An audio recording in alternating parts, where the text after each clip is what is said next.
Ես ուզում եմ ասել, որ մենք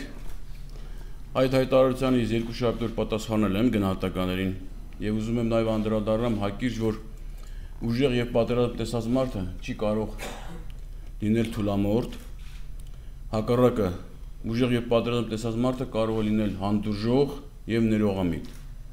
բայց բայ է մարդկանց, ովքեր փորձում են շահագործել հանդուրժողականությունը եւ ներողամտությունը։ Պարոն նախագահ, մենք իրոք անելիք ունենք։ Ես ականջալուր եղած էր հորդորին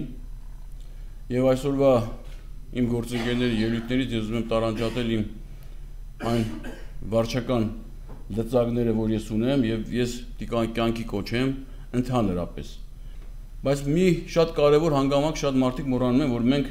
բացի դատարկ խոսելուց, փողոցում մարդ հանելուց ունենք պատասխանատվություն այս երկրի ժողովրդի առջև։ Մեզ վստահել են մարդիկ, ժողովուրդը, քաղաքացիները ձայն են տվել եւ մենք իրենց սոցիալական խնդիրները եւ տնտեսական զարգացման համար պատասխանատու ենք։ Պատասխանատու ենք Լեռնային Ղարաբաղի անվտանգության համար, պատասխանատու ենք մեր երկրի անվտանգության համար, որոնք այս երկու մեր հայրենիքներ ուղղակի կապված են եւ տնտեսապես եւ քաղաքականապես եւ անվտանգության մասով չի կարող հայրենիքը Հայաստանի մայր հայրենիքը լինի անվտանգ առանց Ղարաբաղի անվտանգության։ Ինչ վերաբերում է այդ ոտնձգություններին, այդ հայտարարություններին, ես իհարկե գտնում եմ, որ ես ինքս մեծ անելիքներ ունեմ եւ անել եմ գործնականում, օգտագործել եմ նաեւ վարչական լծակները, վարչապետի լիազորությունները եւ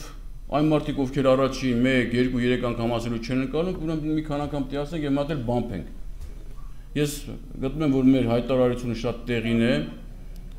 եւ համաձայն չեմ, որ ուշ է կամ ուշացած է, ուղղակի նորից եմ ուզում կրկնել, որ հզոր, ուժեղ, պատերազմ տեսակ մարդիկ են լինում, ներողամիտ, հանդուրժող։ Հանդուրժել ենք հանուն մեր երկրի, մեր ժողովրդի, մեր